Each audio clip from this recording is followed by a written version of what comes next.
JR Islamic Gallery. আমি আপনাদের সামনে যে আয়াত তেলাওয়াত করেছি ওই আয়াতের মধ্যে মহান আল্লাহ তাআলা বলেন ওয়াল আসর, সময়ের কসম।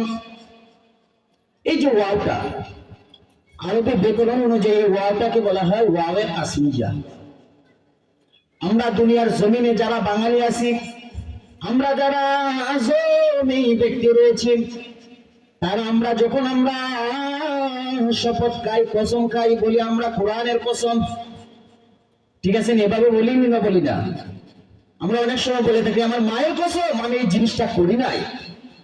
অনেক সময় আমরা বলি আল্লাহর কসম আমি আগামীকালকে তোমার এই টাকা বলে দিয়ে দিব। এভাবে আমরা কসম খাইনি না খাই না? মাওলা পাক আপনাদের অবস্থার উপর আপনাদের অবস্থা বিবেচনা করে এখানে আল্লাহ পাক রব্বুল আলামিন সময়ের কসম খাইয়া বলতেছেন ইন্নাল ইনসানা লাফি খুস।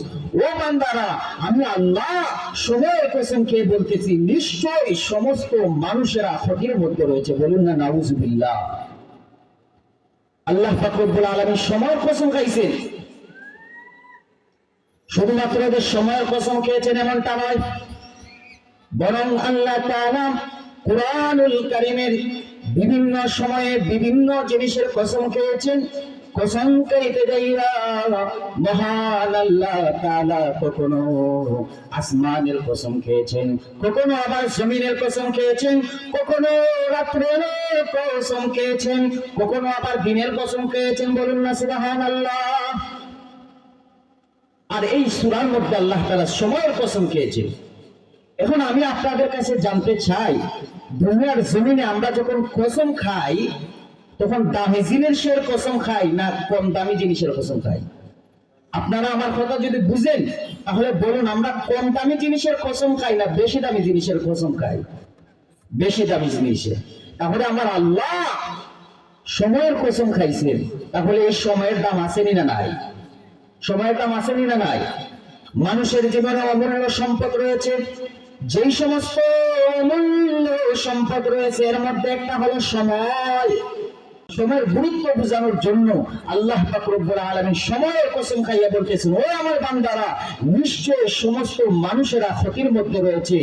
তবে চার ধরনের ব্যক্তি, চার দলওয়ালা মানুষ যারা এই চার গুণে গুণান্বিত হয়ে যাবে, ওই চার গুণে গুণান্বিত ওয়ালা ব্যক্তিরা ছাড়া দুনিয়ার জমিনে যত মানুষ আসবে সবাই ক্ষতির মধ্যে থাকবে। বলুন না নাউজুবিল্লাহ। আল্লাহ পাক রব্বুল আলামিন বলেছেন ইন্নাল ইনসানা লাফি খুসর। ইন্নাল ইনসানা লাফি খুসর, এখানে ইনসান শব্দের অর্থ হলো মানুষ। এই ইনসান শব্দের উপরে যে আলিফ লামটা রয়েছে, এই আলিফ লামটা হলো আলিফ লামের জিনসি। আরবি ব্যাকরণ যারা বুঝবেন তাদের জন্য এটা সহজ। এই আলিফ লামের জিন্স যখন আসে, সমস্ত প্রকারের জিন্স যা আছে সবগুলোকে এখানের মধ্যে ঢুকিয়ে দেওয়া হয়। তাহলে মানব জাতির মধ্যে যারা হিন্দু আছে, বৌদ্ধ আছে, খ্রিস্টান আছে, বিভিন্ন ধর্মের মানুষ আছে, সমস্ত মানুষেরকেই আল্লাহ পাক রব্বুল আলামিন বলতেছেন, সতর্ক করে দিচ্ছেন ও দুনিয়ার মানুষেরা, আমি আল্লাহ তাআলা সময়ের কসম খাইয়া তোমাদেরকে বলতেছি, যারাই দুনিয়ার জমিনে মানুষ আছে, যারাই দুনিয়ার জমিনে আমি মানুষ সৃষ্টি করেছি, সমস্ত মানুষই ক্ষতির মধ্যে আছে।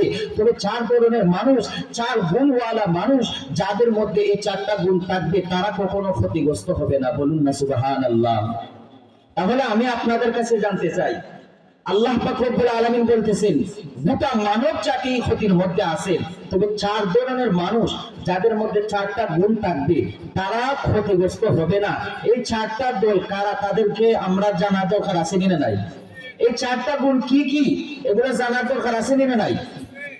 দেখেন আল্লাহ পাক রব্বুল আলামিন কুরআনুল কারীমের বিভিন্ন জায়গায় বিভিন্ন বিষয়ে কসম খেয়েছে।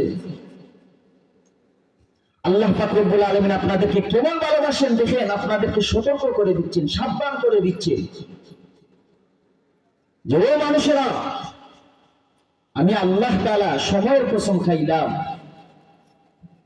তোমরা যদি চারটা দলের চারটা গুণের গুণান্বিত হইতে পারো তাহলে ক্ষতির মধ্যে থেকে তোমরা বেঁচে যাইবা। আর যদি এই চারটা গুণে গুণান্বিত না হতে পারো তাহলে তোমরাও ক্ষতির মধ্যে পড়ে যাইবা। বলুন না নাউজুবিল্লাহ। এর মধ্যে আল্লাহ পাক রব্বুল আলামিন ইন্নাল ইনসানা লাফি খুসর, এখানে আল্লাহ পাক রব্বুল আলামিন খুসুর শব্দ এনেছেন। আল্লাহ পাক রব্বুল আলামিন চাইলেই বলতে পারতেন ইন্নাল ইনসানা লাফি নুকসান, কিন্তু আল্লাহ তাআলা নুকসান শব্দ আনেন নাই, এনেছেন খুসুর। নুকসান শব্দের অর্থ হলো ক্ষতি, আবার খুসুর শব্দের অর্থ হলো ক্ষতি। তাহলে আল্লাহ পাক রব্বুল আলামিন নুকসান শব্দ না এনে খুসুর শব্দটা কেন এনেছেন এটা জানার দরকার আছে কিনা নাই? নুকসান শব্দের অর্থ ক্ষতি, খুসুর শব্দের অর্থ ক্ষতি, কিন্তু আল্লাহ তাআলা কেন নুকসান আনলেন না?